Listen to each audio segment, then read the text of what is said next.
बिस्मिल्लाहिर्रहमानिर्रहीम अस्सलाम वालेकुम।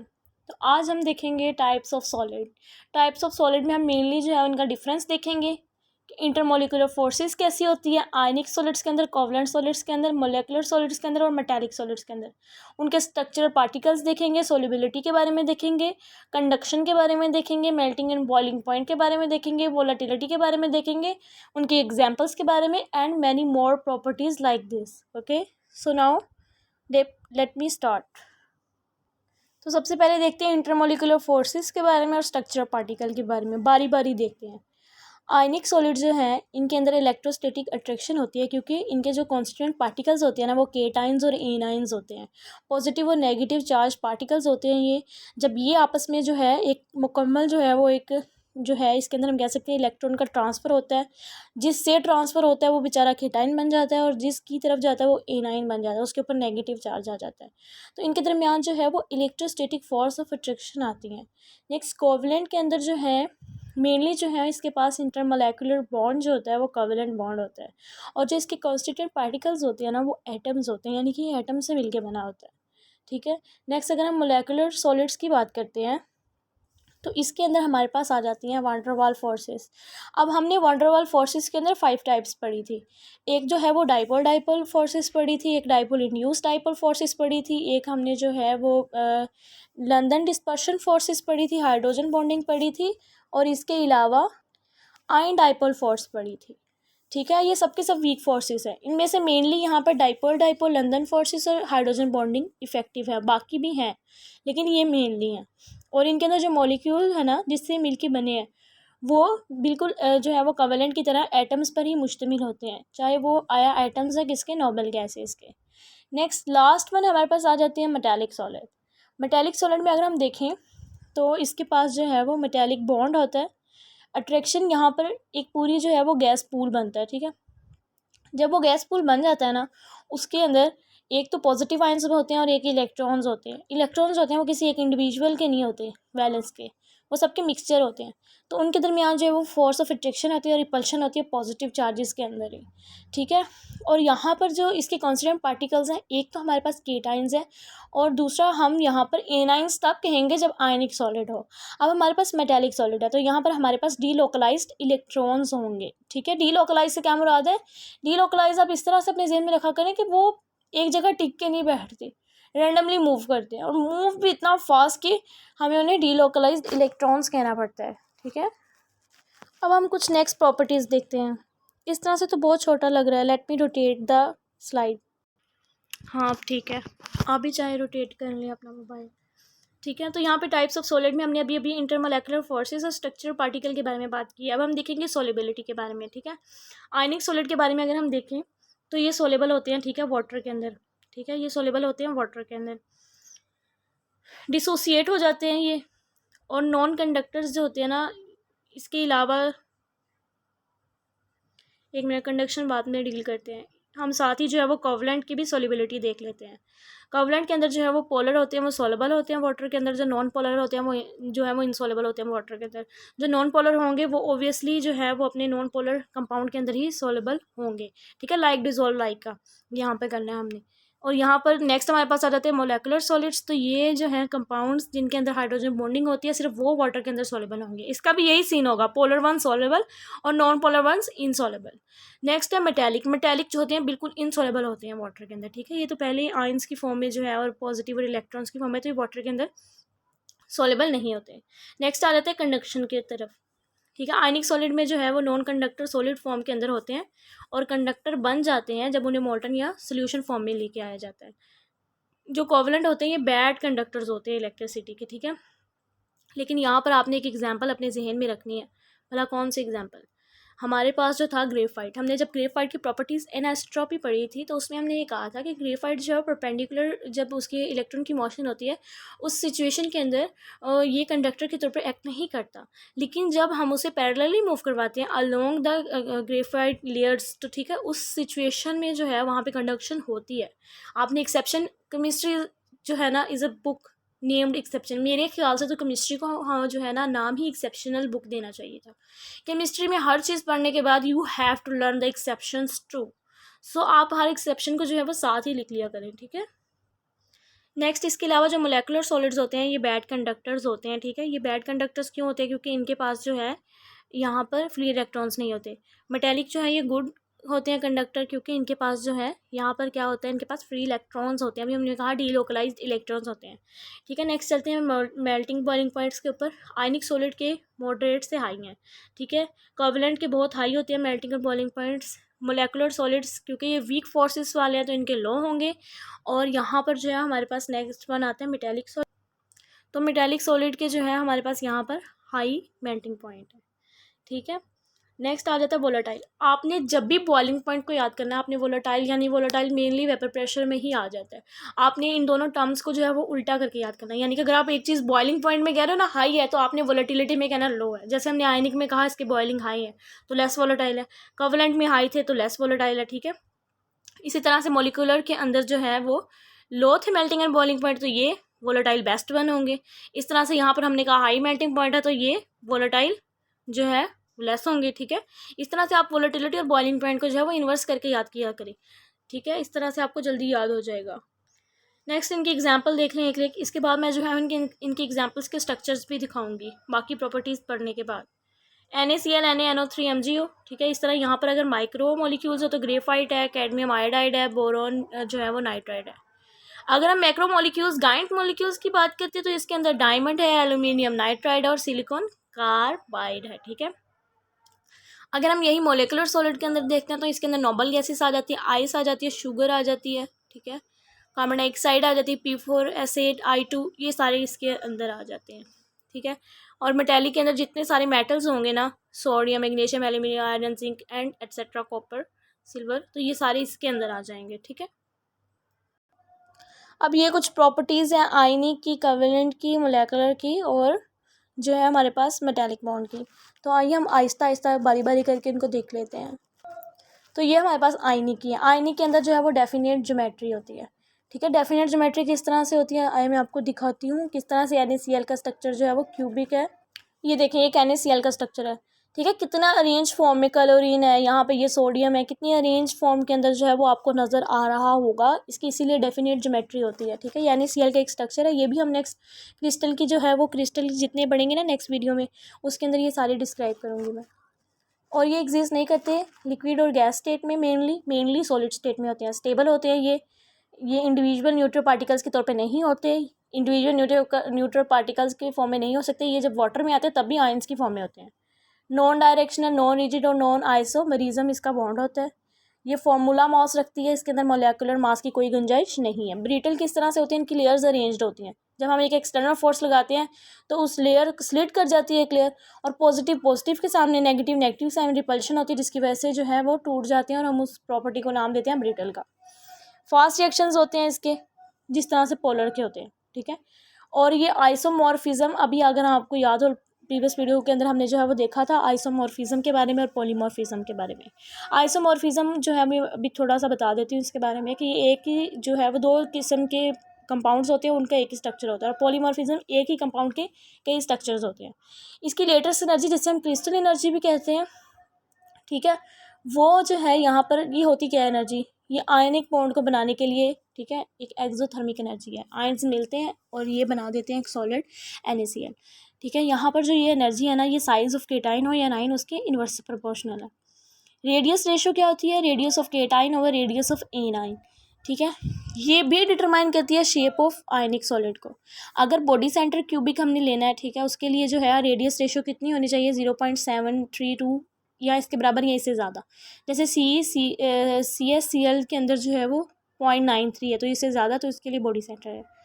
अगर आपको पता हो NaCl का क्यूबिक स्ट्रक्चर होता है, और ऑक्टाहाइड्रल कब होता है, जब उसके अंदर 10% यूरिया ऐड करते हैं, ठीक है। इसकी रेंज जो है इससे थोड़ी कम है। जैसे जैसे हम नीचे जा रहे हैं ना, रेंज फॉर्म से भी हम नीचे आई जा रहे हैं, और रेशो से भी जो है वो हम नीचे की तरफ मूव कर रहे हैं, डिक्रीजिंग, इस तरफ जो है वो डिक्रीज़ हो रही है रेशो, ठीक है। और यहाँ पर जो है टेट्राहाइड्रल में नेक्स्ट 0.22 से 0.414 और ZnC की 40 है, इसी की रेंज के अंदर जो है वो आ जाएगी। नेक्स्ट हमारे पास आ जाती है ट्रायंगुलर, जिसकी रेंज 0.15 से स्टार्ट होकर रेडियस रेशियो के अंदर तो 0.22 तक जाती है, ठीक है। ये कुछ प्रॉपर्टीज़ हैं किसकी, कोवेलेंट सॉलिड्स की। अब आपने ध्यान से सुनते जाना है। डेफिनेट शेप होती है इनकी, ओरिएंटेड होती है 3 डायमेंशन में विद नेटवर्क स्ट्रक्चर के साथ, यानी कि एक नेटवर्क बनाकर ये रहते हैं। केमिकल रिएक्शंस जो हैं वो इनके यहाँ पर स्लो होते हैं एज़ कम्पेयर टू आयनिक के फास्ट होते हैं। इनकी रिएक्टिविटी 2 चीज़ों पर डिपेंड करती है, वे ऑफ रिएक्शन किस तरह से आकर रिएक्शन हुआ है और कौन सी काइंड का रिएक्शन चल रहा है, पोलर पोलर का चल रहा है, नॉन पोलर, ठीक है। इस तरह से इसका डायरेक्शनल, आइसोमेरिज्मल और जो है रिजिड बॉन्ड होता है। इसका ओपन स्ट्रक्चर होता है, 3 डायमेंशनल होता है। पैकिंग जो होती है इसकी लूजर होती है as compare to ionic and as compare to metallic crystal. Metallic crystal जो है वो भी हम नेक्स्ट देखने वाले हैं, ठीक है। इसकी जो है वो एक ग्रेफाइट की मैं आपको जो है वो पिक्चर दिखा देती हूँ, और इसके अलावा जो डायमंड की होगी ना वो हम नेक्स्ट जाकर जो है वो देखेंगे उसके अंदर, इसके बाद जो वीडियो आएगी उसके अंदर। ये देखिए इसका किस तरह से जो है वो लेयर स्ट्रक्चर है, ठीक है। इसका जो है आप यहाँ पर देख सकते हैं, ये जो आपको बॉल टाइप नज़र आ रही है कार्बन है, ये देखिए 1 2, ये जो बॉल है यहाँ पर एक नीचे की तरफ जुड़ी हुई है, एक इस तरफ जुड़ी हुई है, एक इस तरफ जुड़ी हुई है, और एक जो है वो इस तरह पीछे की तरफ जुड़ी हुई है, ठीक है। और ये इसका जो है वो एक हेक्सागोनल स्ट्रक्चर है, किस तरह एक लेयर ये बनी हुई है, एक लेयर इस तरह से बनी हुई है, और एक लेयर जो है वो यहाँ पर इस तरह से बनी हुई है, ठीक है। चले जी, ये कुछ प्रॉपर्टीज़ है हमारे पास मोलिकुलर सॉलिड की। एक्सरे एनालिसिस से शो किया इसके अंदर जो है वो रेगुलर अरेंजमेंट थी, ये सॉफ्ट थी, इजीली कंप्रेसिबल थी, इनकी डेंसिटीज़ लो थी। जैसे कि अगर हम वाटर का केस देखें, जिस तरह हम वाटर को जब बर्फ़ बनती है वो उसकी डेंसिटी क्या होना चाहिए, कंप्रेस की वजह से बढ़नी चाहिए ना, लेकिन उसकी डेंसिटी हो जाती है कम, ठीक है। आपने इस बात को जहन में रखना है, इनकी डेंसिटीज़ कम होती हैं और इनकी जो हीट ऑफ फ्यूजन होती है ना वो हाई होती है। ट्रांसपेरेंट टू लाइट होती है क्योंकि ये गैसेस है, हवा में होगी। अगर ये ट्रांसपेरेंट टू लाइट नहीं होंगी तो फिर हम जो है वो, अगर ये ओपेक होंगी तो फिर हम एक जगह से दूसरी जगह किस तरह से देख सकते हैं, फिर तो ये हर्डल्स के तौर पे एक्ट करेंगी। इसके अलावा सब्लिमेशन ये कर सकती हैं, जैसे यहाँ पर मैंने एक आइस दिखाई हुई है, ड्राई आइस। ड्राई आइस क्या होती है, ये नॉर्मल आइस की तरह वाटर से नहीं बनी होती, ये कार्बन डाइऑक्साइड की गैस से जो है वो फ्यूजन होकर बनी होती है। जब इस सॉलिड फॉर्म को ये डायरेक्ट लिक्विड में नहीं गैस में चेंज होती है तो इसको कहते हैं sublimation, changing of A solid into gas. Direct दरमियान में लिक्विड वाला सीन ही नहीं है, ये सब्लिमेशन होती है, ठीक है। तो ये डायरेक्ट हो रही है, इसी वजह से हम इसे कहते हैं कि इनके पास प्रॉपर्टी होती है सब्लिमेशन वाली भी, और ये वीकर सॉलिड होती है as compare to other solids. तो अब जो है वो हम इसकी भी जो है वो देख लेते हैं। चलें जी, ये हमारे पास आ गया एक आयोडीन का स्ट्रक्चर क्यूबिक, ठीक है। इसके अंदर ये देखिए ये आयोडीन के दो पेयर की फॉर्म में है और ये आपस में जो है वो इस तरह से अरेंज हुए हुए हैं ऑर्डर्ड फॉर्म में। एक्सरे एनालिसिस ने भी यही कहा था कि इनके जो है वो स्ट्रक्चर्स ऑर्डर्ड फॉर्म के अंदर है, ठीक है। हाय हाय, नेक्स्ट आ रहा है हमारे पास मेटालिक सॉलिड। ये बहुत खपाने वाला है, इसके अंदर हमें जो है वो थ्योरीज भी देखनी पड़ती हैं और इसके अलावा इसके अंदर हमारे पास जो क्लोज पैकिंग है इसकी उसके भी देखना पड़ता है। इसकी हार्डनेस जो है वो सॉफ्ट से हार्ड तक वेरी करती है, लस्ट्रस होती है, ठीक है, शाइनिंग सरफेस होती है इसकी। कंडक्शन टेम्परेचर के बढ़ने से कम हो जाती है, जब टेम्परेचर बढ़ता है तो ये आपस में कुलियन करते हैं, हिंड्रेंस की वजह से कंडक्शन कम हो जाती है। मेलेबल होते हैं, मेलेबल का क्या मतलब होता है, ड्रॉन इनटू शीट्स। अब ये मैंने कैसे याद किया था, मेरी एक दोस्त थी उसका नाम था माहम सुहेल, तो उसका माहम का एम लिया और उसके फादर का सुहेल का एस, तो मैंने इस तरह से इसको एम एस, ये आप जो है वो इसको एम एस धोनी से याद कर ले, एम एस धोनी। इस तरह आप जो है वो अपनी एनवायरनमेंट में देख के निमोनिक्स बना के जो है वो चीज़ों को याद कर लिया करें। और दूसरा, आपको खुद ब खुद ही याद, एक चीज़ याद करनी पड़ती है, हमेशा याद रखा करें, दूसरी चीज़ खुद ब खुद ही याद हो जाती है। Drawn into wire. रिफ्लेक्शन जो है वो यहाँ पर क्या होता है, लाइट फॉल करती है, इलेक्ट्रॉन्स एक्साइट होते हैं। ऐसा नहीं होता जो लाइट फॉल हो रही होती है वो खुद ही भाग जाती है, पहले वो आके इसके इलेक्ट्रॉन्स को एक्साइट करवाती है, फिर जब वो इलेक्ट्रॉन्स डी एक्साइटेशन को शो करते हैं उसके नतीजे में वो एक कुछ जो है वो लाइट के पार्टिकल्स निकालते हैं जिसकी वजह से शाइन होती है, रिफ्लेक्शन शो होती है। 26% जो है वो टोटल मेटालिक सॉलिड के अंदर जो है वो इंटरस्टाइसिस होती हैं, सर्वाइसिस और वायोड यानी होल्स वगैरह होते हैं, आप इसे कह सकते हैं इंटरसेलुलर स्पेसेस, अगर आप बायो की लैंग्वेज के अंदर पढ़ रहे हैं ऐसे। 74% बेचारा खुद होता है ये। इसके अलावा जो है इसके अंदर सबसे पहली जो थ्योरी थी वो थी इलेक्ट्रॉन पूल की और इलेक्ट्रॉन गैस थ्योरी की, ड्यूड और लॉरेन ने इसको दिया था। इसके अंदर ये कहते थे कि जो वैलेंस इलेक्ट्रॉन्स है ना, ये देखिए जिस तरह मैंने यहाँ पे दिखाया है, पॉजिटिव उसके साथ इलेक्ट्रॉन्स है। अब ये एक इंडिविजुअल का इलेक्ट्रॉन नहीं रह गया, अब ये जो है इलेक्ट्रॉन्स डिलोकलाइज यानी कि भाग रहे हैं यहाँ से यहाँ, यहाँ से यहाँ, यहाँ से यहाँ, ऑर्डर्ड फॉर्म में जिस तरह से भी भाग रहे हैं, ठीक है। तो ये जो है इलेक्ट्रॉन्स इंडिविजुअल के नहीं रह गए, इस तरह ये एक पूरा पूल बन गया इलेक्ट्रॉन का। Next I VBT. वीबीटी ने इसके बारे में क्या कहा, एल पोलिंग एक आया था, सबसे पहले उसने ये कहा कि ये कोवेलेंट इन नेचर है। अगर हम इसका जो है वो कॉन्स्टिट्यूएंट पार्टिकल देखें तो वो भी कोवेलेंट वाला भी है। उसके अलावा इसने ये कहा कि यहाँ पे जो इलेक्ट्रॉन्स है वो खड़े नहीं हुए हुए, जैसे यहाँ पे अगर आपको पूल थियरी के अंदर देखें तो वो खड़े नज़र आते हैं। उसने कहा ये हाईली डीलोकलाइज्ड है। जैसे जैसे हम नेक्स्ट थ्योरी की तरफ जा रहे हैं वैसे वैसे मॉडिफिकेशंस बढ़ती जा रही हैं। एमओटी ने ये कहा कि यहाँ पर जो फील्ड ऑर्बिटल्स है ना, जो नीचे वाले ऑर्बिटल्स हैं, जैसे हम एस कह सकते हैं, वो पूरा पूरा फील्ड है, वो वाले लोकलाइज्ड ही हैं, वो नहीं इस तरह से भागम दौड़ कर रहे हैं। जो सिर्फ वैलेंस इलेक्ट्रॉन्स हैं जिसके ऑर्बिटल्स फील्ड नहीं है अभी तक कम्प्लीटली, सिर्फ वो हैं डीलोकलाइज्ड। ठीक है, यहाँ पर नेक्स्ट हमारे पास जो है वो आ जाती है बैंड थ्योरी। बैंड थ्योरी किस तरह से आई? जो डीलोकलाइज्ड ऑर्बिट है ना, वो नेक्स्ट डिवाइड हो रहे हैं स्टेट्स के अंदर। अब उन स्टेट के अंदर कुछ बैंड ऑफ एनर्जी भी हैं, तो ये बैंड ऑफ एनर्जी को कौन एक्सप्लेन कर रहा है? Band theory. बैंड थ्योरी ने ये कहा कि यहाँ पे जो एनर्जी गैप है ना, एक ये बैंड है, एक ये बैंड है। ठीक है, यहाँ पर मैं अगर आपको जो है वो दिखाऊं, एक ये बैंड है, एक ये बैंड है, तो इनके दरमियान इलेक्ट्रॉन कभी यहाँ से ऊपर की तरफ जा रहा है, कभी ऊपर से जो है वो नीचे की तरफ आ रहा है। ठीक है, जब इलेक्ट्रॉन इस तरह से मूवमेंट शो कर रहा है तो यहाँ पर कुछ स्टेट्स बन गई हैं उसकी, और हर स्टेट या हर गैप के अंदर जो है वो एनर्जी गैप डिटरमाइन कर रहा है किसको? प्रॉपर्टीज़ ऑफ सॉलिड को, यानी कि मेटेलिक सॉलिड की प्रॉपर्टीज़ भी यही एक्सप्लेन करेगा। नेक्स्ट हम इसकी क्लोज पैकिंग देखते हैं कि किस तरह से ये क्लोज पैक्ड हुए हैं। पहले आप इलेक्ट्रॉन गैस थ्योरी देखें, यहाँ पर जो है वो पॉजिटिव है, इसके साथ जो इलेक्ट्रॉन यहाँ पर भागम दौड़ कर रहे हैं वैलेंस के अंदर। यहाँ पर एक ये जो पूरा वैलेंस है ना, ये यहाँ तक इस एटम का वैलेंस है, तो यहाँ पर स्टेट्स बनी हुई हैं, उनके दरमियान में ये इलेक्ट्रॉन कभी इस स्टेट में, कभी इस स्टेट में, कभी इस स्टेट में, तो फिर वो एक पूरे का बन के रह जाता है, फिर वो इंडिविजुअल का नहीं रहता। ठीक है, अब आ गया हमारे पास सबसे इम्पॉर्टेंट कॉन्सेप्ट, ऑक्टाहेड्रल वॉइड या ऑक्टाहेड्रल होल, टेट्राहेड्रल होल ये क्या होती है, क्यूबिक क्लोज पैकिंग क्या होती है, हेक्सागोनल क्लोज पैकिंग क्या होती है। ठीक है, सबसे पहले हम ये देखते हैं कि ये बनते किस तरह से है। जैसे अगर यहाँ पर मैंने ये देखे कुछ बनाए हुए हैं, 1 2 3 4, और नीचे भी मैंने कुछ इस तरह से बनाए हुए हैं। ठीक है, उसके ऊपर मैं एक और लेयर बना रही हूँ। एक और लेयर बनाने के बाद जो है ये जो दरमियान में इनके ये वाले गैप्स थे ना, ये देखिए पूरा एक गैप था, वो गैप आधा फिल हुआ है, आधा रह गया है। जो फिल हो गया ना, जो गैप फिल हो गया है वो कहलाएगा यहाँ पर टेट्राहेड्रल होल, और जो जो है दूसरी लेयर आने के बाद भी फिल नहीं हुआ वो कहलाएगा ऑक्टाहेड्रल। इसको आपने याद किस तरह से करना है? लुक एट द ऑक्टाहेड्रल ओ। आप ऑक्टाहेड्रल के पहले वर्ड ओ को देखें, अभी तक वो जो है इस तरह से, ये देखें ओ है अभी तक बेचारा, क्योंकि अभी तक वो फिल नहीं है। इस तरह आपको याद हो जाएगा। अब यहाँ पर मैंने जो है वो नीचे दोबारा से ड्रा करके दिखाने की कोशिश की है कि ये 3 थे, उसके ऊपर एक और लेयर वाले 3 आए, लेकिन इनके आने के बाद भी ये दरमियान में रेड से मैंने शो किया, अभी तक ये जो है वो फिल नहीं हुए दूसरी लेयर के आने के बाद भी।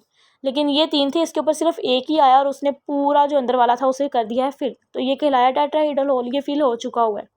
लेकिन ये पीछे की तरफ है, अभी भी ये as a void as a hole act करेगा। अगर इसके ऊपर मैं तीसरी लेयर लगाऊँ तो तीसरी लेयर जो है वो यहाँ पर आके इसको मास्क कर देगी, यानी कि कवर कर देगी। तो तीसरी लेयर का फ़ायदा कहाँ पर होगा? ऑक्टाहेड्रल में। तो यहाँ पर मैं तीसरी लेयर को साथ ही शो कर रही हूँ, 1 2 3 1 2 3।